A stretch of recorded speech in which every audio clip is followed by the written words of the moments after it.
Halo semuanya, nama saya Adriana Pragaswarja dengan NDP 50172510049 dari Departemen Teknik Geofisika Institut Teknologi 10 November Surabaya. Oke, di video kali ini kita tuh bakal bahas sesuatu yang jarang banget kelihatan, tapi sebenarnya menutupi sebagian besar planet kita, yaitu dasar laut.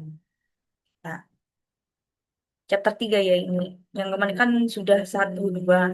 Oke, pernah nggak sih kalian tuh mikir gimana sih bentuk permukaan bumi di bawah samudra? Nah, apakah datar, apakah penuh kehidupan, atau malah menyimpan rahasia besar tentang asal-usul bumi? Nah, di bab ini tuh kita bakal menyelam lebih dalam ke topik itu.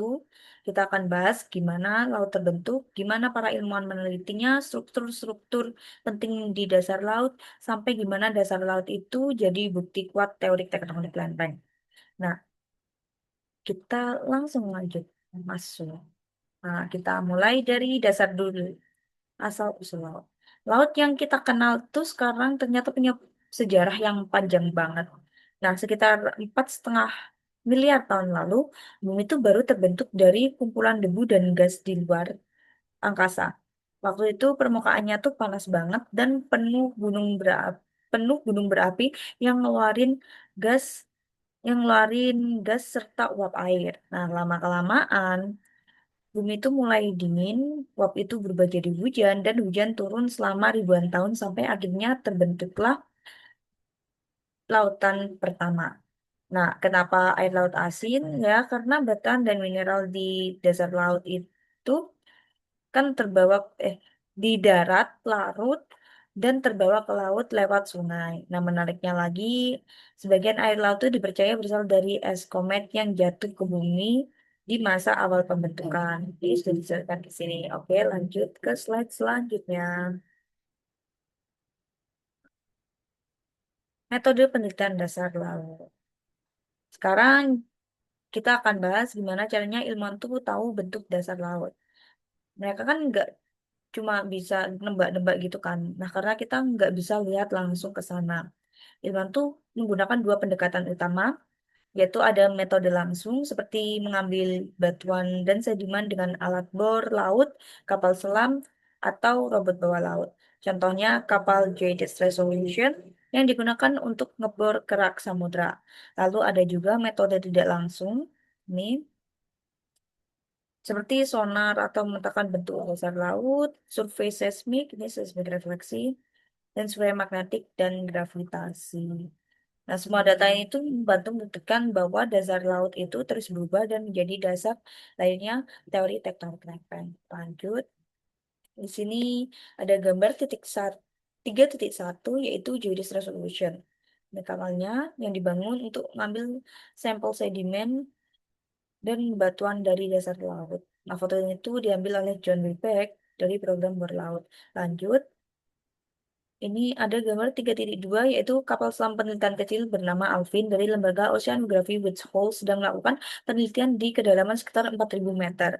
Foto ini diambil oleh Woods Hole Oceanographic Institution. Lanjut, ada gambar 3.3 yaitu kendaraan bawah laut yang dikendalikan jarak jauh sedang mengamati dan mengambil sampel di ventilasi hidrotermal yang disebut Black Smoker di Bumi Laut Explorer Page. Warna kuning itu berasal dari endapan besi dan lapisan abu-abu dari endapan mangga. Dan next, ada gambar 3.4 yaitu diagram tentang cara kerja sonar, refleksi seismik, dan side scan sonar. Ini bisa dilihat di sini.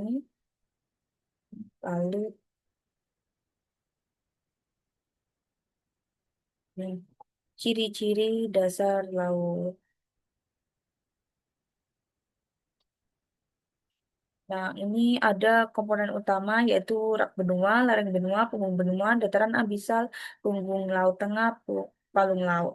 Lalu eh, ini tuh ada tepi pasif yaitu stabil tanpa gempa atau vulkanisme, contohnya itu Atlantik. Lalu ada tepi aktif benua yaitu zona subduksi, banyak gempa dan gunung api ini ciri-cirinya ya. Lalu dasar laut tuh punya relief dan struktur yang kompleks. Ini kalau dijabarin eh Sederhananya, kalau kita bisa kelilingin semua samudra, dasar laut itu ternyata punya bentuk yang luar biasa kan. Ada bagian dangkal di tepi benua yang disebut rak kontinental, kemudian turun curam ke lereng benua, dan akhirnya melandai jadi dataran abisal. Ini ada dataran abisal di bagian tengah samudra. Nah, selain itu ada punggung laut tengah yang merupakan pegunungan bawah laut, tengah yang merupakan eh, pegunungan bawah laut tempat kerak samudra baru terbentuk dan palung laut yang sangat dalam di tepi samudra. Nah, semua struktur ini tuh nunjukin bahwa dasar laut itu bukan tempat yang tenang, tetapi area yang aktif yang diisi oleh aktivitas tektonik, vulkanik, dan sedimentasi. Oke, lanjut ke rak dan lereng kontinental. Nah, rak kontinental sendiri itu adalah bagian dari benua yang tertutup air laut dangkal. Nah, biasanya kedalamannya itu antara 0 sampai 200 meter. Di daerah ini tuh banyak sedimen dari daratan menumpuk, sehingga wilayah ini tuh kaya akan sumber daya seperti minyak dan gas bumi. Nah, setelah rak, dasar laut turun curam membentuk lereng kontinental. Lereng ini tuh menjadi batas antara kerak benua dan kerak samudra. Dan disinilah sedimen tuh terbawa arus dari darat jauh, maaf, dari darat jatuh ke laut dalam dan membentuk lapisan-lapisan sedimen yang menyimpan catatan sejarah. Nih, ada terus sedimen mudah hasil pelapukan darat, lereng kontinental, curamnya, oh ya, curamnya itu 4-5%, transisi kerak benua samudra. Oke. Ya, ada gambarnya. Ya, gambar 3.5 itu profil topografi dasar laut. Skala vertikal berbeda dengan skala horizontal, menyebabkan penguatan vertikal yang membuat lereng tampak lebih curam daripada kenyataannya. Nah, untuk skala horizontal itu adalah 50 kilometer, sementara jarak yang sama secara vertikal itu hanya mewakili 5 kilometer, sehingga gambar memiliki penguatan vertikal sebesar 10 kali. Ya. Ini ada landas kontinen dan lereng kontinen A. Yang A, ini gambar A, itu pembesaran vertikal 25 kali. Lereng kontinen tuh punya kemiringan sebenarnya hanya 4 atau 5 derajat. Tapi pembesaran vertikal yang besar pada gambar ini eh, membuatnya tampak miring sekitar 60 derajat. Lalu profil B itu yang bawah ini, itu profil yang sama tanpa pembesaran vertikal. Jadi yang ini ada pembesaran, yang ini enggak.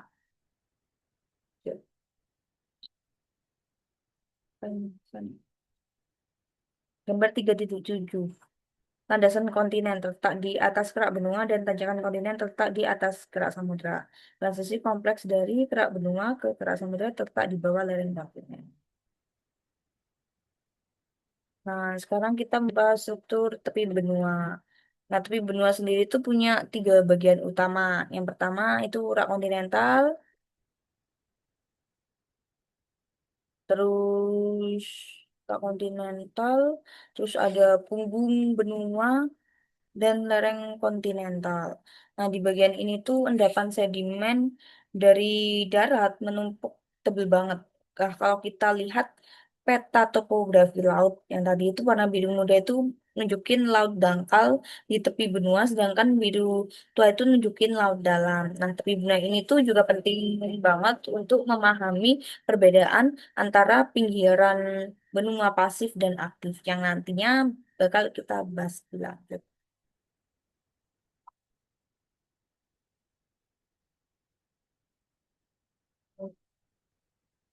Kita langsung ke ngarai bawah laut dan kipas abisal. Nah, beberapa bagian lereng benua itu kan punya lembah sempit dan dalam yang disebut ngarai bawah laut. Nah, bentuknya mirip lembah sungai di darat, tapi terbentuk karena arus kekeruhan. Arus kekeruhan sendiri itu adalah arus air yang membawa lumpur dan pasir berat ke bawah. Nah, ketika arus ini melambat, materinya tuh bakalan mengendap dan menyebar membentuk kipas abisal. Nah, kipas besar di dasar laut yang disebut kipas abisal. Nah, jadi kalau di darat itu ada delta sungai, di laut dalam ada versi raksasanya yaitu kipas abisal. Nah, kipas abisal tuh bisa kita lihat gambarnya di sini dan kipas abisal. Sekarang air keruh dan bukti geologisnya. Arus keruh, mohon maaf. Nah, arus kekeruhan ini tuh bukan teori doang ya, tapi beneran terbukti. Salah satu buktinya itu adalah peristiwa Grand Banks di Kanada tahun 1929.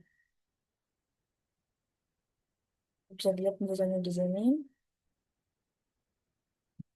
Ini peristiwa dan nah ini peristiwa Grand Banksnya itu. Jadi arus lumpur yang dihasilkan bergerak sejauh ribuan kilometer dan bahkan memutus kabel telegraf bawah laut satu persatu. Dari selang waktu kabel yang putus, ilmuwan tuh bisa hitung kecepatan arusnya. Dan hasilnya ternyata arus lumpur bawah laut tuh bisa melaju puluhan kilometer per jam. Jadi dasar laut itu kan aktif banget ya. Bahkan di tempat yang kelihatannya sepi. Nah, itu. Oh iya, iya, iya. Benar-benar. Belum jelasin ya. Waktu itu gempa, bawah laut tuh menyebabkan longsoran besar di dasar samudra. Biasanya ada di sini. Mari kita lanjut ke punggung laut tengah. Jadi di punggung laut tengah itu kan punggung bawah laut raksasa yang memanjang ribuan kilometer di tengah samudra. Nah, disinilah dua lempeng bumi itu saling menjauh dan magma dari dalam bumi itu naik ke permukaan lalu membentuk kerak samudra baru. Nah, daerah ini itu sangat aktif secara geologi, sering terjadi gempa dangkal dan muncul ventilasi panas bumi yang disebut black smoker. Black smoker itu yang tadi. Nah, punggung laut tengah itu bisa kita anggap sebagai tempat lahirnya kerak samudra baru. Contohnya ada di Samudra Atlantik Tengah, bahkan sebagian muncul di permukaan gunung bawah laut panjangnya. Nah, terdapat lembah reef di tengahnya. Aktivitasnya gempa dangkal nih. Karena pinggiran benua Pasif dan dataran abisal. Nah, pinggiran benua Pasif itu adalah daerah laut yang stabil secara tektonik tanpa banyak aktivitas gempa atau gunung api. Nah, karena tenang, sedimen itu bisa menumpuk tebal banget di sini. Sedangkan dataran abisal itu adalah bagian laut yang paling datar di bumi. Kemiringannya itu sangat kecil dan permukaannya tertutup. Lapisan sedimen halus dari sisa-sisa organisme laut. Nah, meskipun terlihat sepi, wilayah ini tuh menyimpan catatan geologi yang luar biasa, lengkap sekali dan abisal kemiringan. Hmm. Lalu ada zona patahan.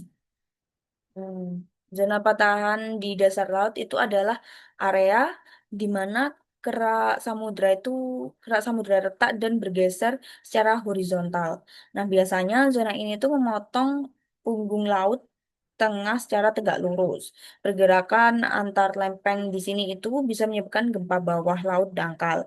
Nah, walaupun jarang menimbulkan tsunami besar, zona ini tuh penting banget karena menunjukkan bagaimana kerak samudra itu terpecah dan bergeser. Jadi seperti sambungan alami antar potongan kerak bumi. Ini bisa dilihat di gambar ini. Zona-zona patahan yang membentang tegak lurus terhadap bendungan tengah samudra merupakan segmen-segmen bendungan yang terpisah, sering ditandai oleh tebing curam setinggi setinggi gitu 3 atau 4 meter. Gempa bumi dangkal. Bisa lanjut. Kita masuk ke terumbu karang. Nah, kita bakalan bahas makhluk hidupnya nih, terumbu karang. Nah, terumbu karang sendiri itu adalah struktur hidup di laut dangkal yang dibangun oleh hewan kecil bernama karang. Nah, mereka membuat rangka dari kalsium karbonat, ya, dari kalsium karbonat yang lama-lama itu membentuk struktur besar. Ada 3 jenis utama terumbu karang, yaitu terumbu, terumbu, terumbu, terumbu karang tepi, terumbu karang, terumbu tepi yang tumbuh di dekat pantai, terumbu penghalang yang dipisahkan dari daratan oleh laguna, dan atol, yaitu cincin karang yang mengelilingi laguna tanpa daratan di tengahnya. Nah, selain itu di sini ada teori Darwin. Charles Darwin itu pernah menjelaskan bahwa terumbu karang itu terbentuk karena pulau vulkanik perlahan tenggelam. Nah, karang terus bertumbuh ke atas dan membentuk cincin hingga akhirnya menjadi atol. Nah, kita bisa lihat di gambar ini.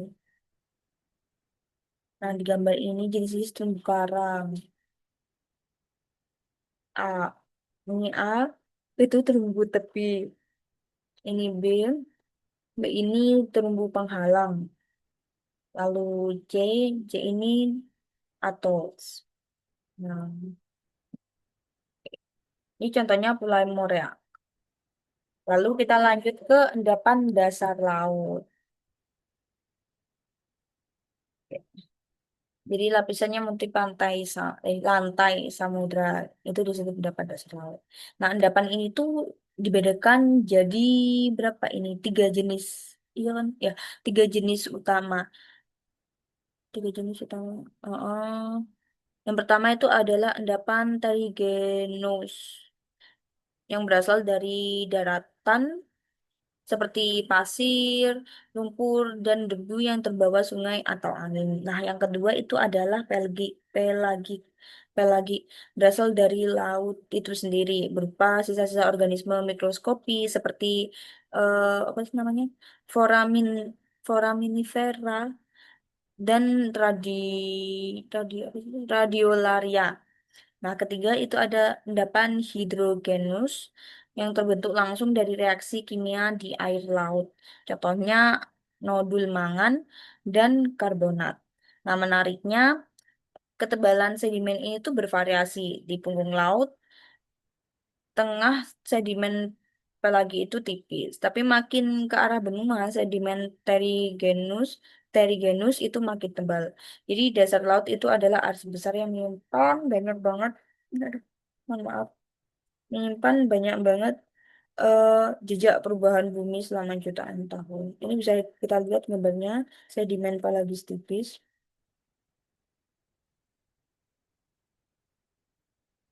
Oke. Lanjut.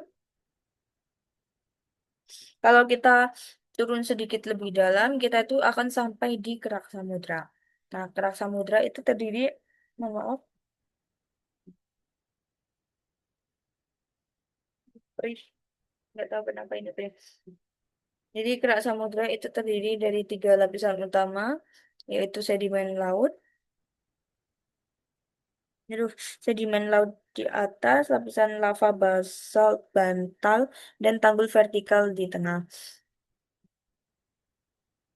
serta batuan gabbro. Ini gabbro, batuan beku.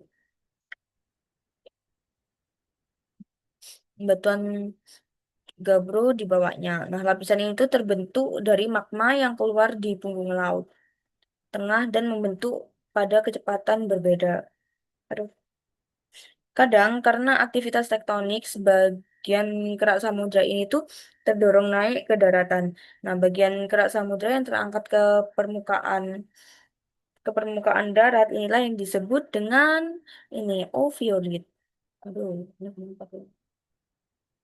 Oviolit. Oviolit itu sangat penting karena lewat batuan ini tuh kita bisa pelajari struktur asli kerak samudra tanpa harus nyelam ribuan meter ke dalam.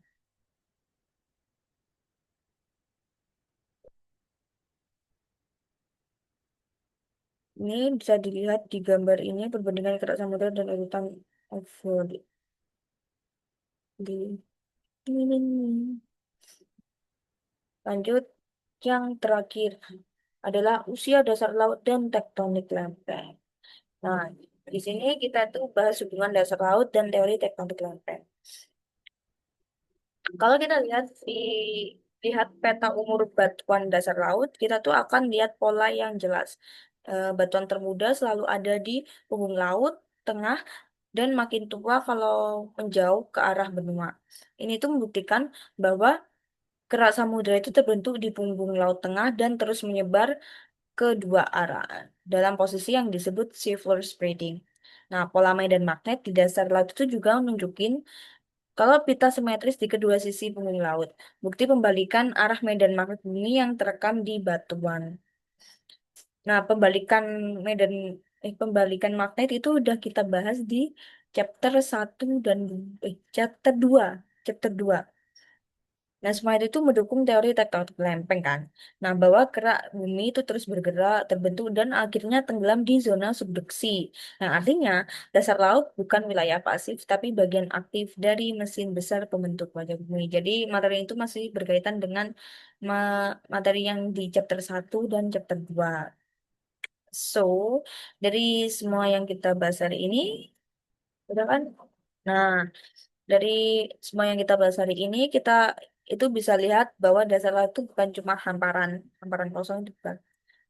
Dan di sanalah kerak samudra itu terbentuk, bergerak, dan hancur lagi. Dari sana juga pula kita tuh menemukan bukti paling kuat tentang teori tektonik lempeng, yaitu teori yang menjelaskan bagaimana bumi itu terus berubah bentuk hingga sekarang. Nah, laut sendiri itu menutupi lebih dari 70% permukaan bumi, tapi justru di balik lautan itulah rahasia terbesar planet kita itu tersimpan. Oke, terima kasih sudah menonton sampai akhir. Sampai jumpa.